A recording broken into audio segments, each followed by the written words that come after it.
रामनगर नाम के एक छोटे से गांव में दीनदयाल नाम का एक गरीब लेकिन ईमानदार आदमी रहता था। उसके पास न जमीन थी न खेत, लेकिन उसके पास था दिल, जो दूसरों के दुख में सबसे पहले पिघल जाता था। दीनदयाल अपनी पत्नी सावित्री और बेटे अंकित के साथ एक साधारण जीवन जीता था। वह रोज सब्जियां बेचकर अपने परिवार का पेट पालता था। दीनदयाल के पास न अपनी जमीन थी, न कोई खेत, न हल, न बैल, लेकिन उसके पास था एक ऐसा दिल जो दूसरों का दुख देखकर अपने दुख को भूल जाया करता था। अरे सावित्री, थोड़ा ध्यान से रखना ये टमाटर। कल वाला सेठ बोला था सब्जी ताजा नहीं होगी तो मैं नहीं लूंगा। पर जी, आज फिर गांव में ही बेचने जा रहे हो क्या? कल तो आधी सब्जी बच गई थी। और कर भी क्या सकता हूँ सावित्री, गांव छोड़कर कहाँ जाऊं। यहीं जन्म लिया, यहीं मेहनत करता हूँ। सावित्री दीनदयाल की पत्नी थी, सीधी सादी लेकिन हालात को समझने वाली औरत। वह जानती थी कि सिर्फ मेहनत से पेट नहीं भरता, कभी कभी समझदारी भी चाहिए। मेहनत में तो कोई कमी नहीं रखते आप, पर किस्मत ही साथ नहीं देती। बाबा, आज अगर सब्जी बिक गई तो क्या मुझे गुड़ की मिठाई दिलाओगे? अरे मेरे राजा, अगर आज सब बिक गई ना तो गुड़ की मिठाई क्या, 2 लड्डू दिलाऊंगा। अंकित दीनदयाल की दुनिया।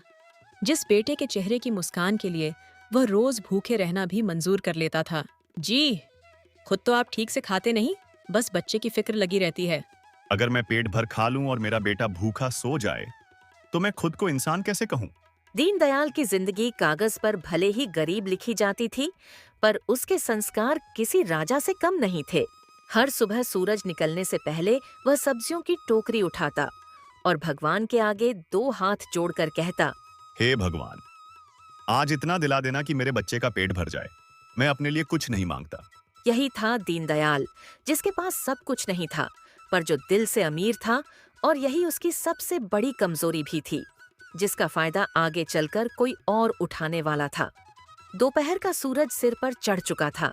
रामनगर की गलियों में धूल उड़ रही थी। किसान अपने अपने घरों के बाहर बैठकर अनाज की बोरियां संभाल रहे थे। आज गांव में एक जाना पहचाना चेहरा आने वाला था, शहर का सेठ धनीराम। सेठ धनीराम, जो हर मौसम में इसी गांव आता और किसानों से सस्ते दामों में अनाज खरीदकर शहर में कई गुना मुनाफा कमाता था। अरे ओ रामलाल, इस बार गेहूं का भाव क्या रखा है? सेठ जी, इस बार फसल कुछ कम हुई है, थोड़ा भाव बढ़ा दीजिए। भाव बढ़ा दूं? अरे रामलाल, शहर में तो पहले ही मंदी चल रही है। मैं तो तुम लोगों का भला कर रहा हूं।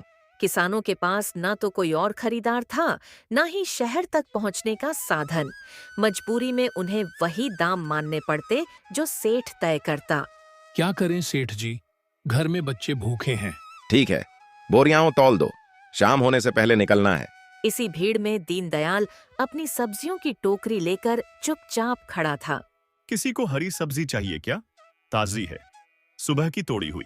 ये आदमी रोज दिख जाता है, शक्ल से सीधा लगता है, इससे कोई नुकसान नहीं। लेकिन गांव वाले सब्जी कम और अनाज ज्यादा खरीदते थे। दीनदयाल की आवाज भीड़ में कहीं खो जाती।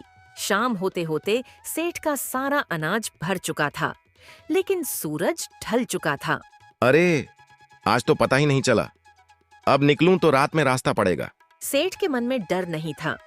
डर था सिर्फ एक बात का, नुकसान। किसी किसान के घर रुका तो कल भाव बढ़ा देगा। नहीं, ये ठीक नहीं। तभी सामने से दीनदयाल अपनी खाली टोकरी लेकर घर की ओर जा रहा था। अरे सेठ जी, आप अभी तक गए नहीं? हाँ दीनदयाल, समझ नहीं आ रहा क्या करूं। शाम बहुत हो गई है। इतनी रात को निकलना ठीक नहीं, रास्ता भी सुनसान है। कहानी का वह मोड़ शुरू हुआ जहां एक नेक दिल और एक चालाक दिमाग आमने सामने थे। ये मौका ठीक है। ये सब्जी बेचता है, इससे मेरा कोई लेन देन नहीं। मैं सोच रहा हूँ कहीं गांव में ही रुक जाऊं। तो मेरे घर चलिए सेठ जी, मेरे लिए सौभाग्य होगा। दीनदयाल नहीं जानता था कि जिस मेहमान को वह भगवान समझकर घर ले जा रहा है, वही मेहमान आगे चलकर उसकी सबसे बड़ी परीक्षा बनने वाला है। सूरज पूरी तरह डूब चुका था। रामनगर की गलियों में दिए जलने लगे थे। दीनदयाल अपने घर की ओर बढ़ रहा था। उसके साथ चल रहा था एक ऐसा मेहमान जिसे वह भगवान का रूप समझ बैठा था। आइए सेठ जी, यही है हमारा छोटा सा घर। अरे दीनदयाल, घर छोटा हो या बड़ा, दिल बड़ा होना चाहिए। और तुम्हारा दिल तो बहुत बड़ा है। सेठ के शब्द मीठे थे, लेकिन उसकी नजरें घर की हालत को तौल रही थीं, जैसे कोई सौदा देख रहा हो। अरे ये कौन है जी? सावित्री, ये शहर से आए सेठ जी हैं। आज रात हमारे यहाँ रुकेंगे।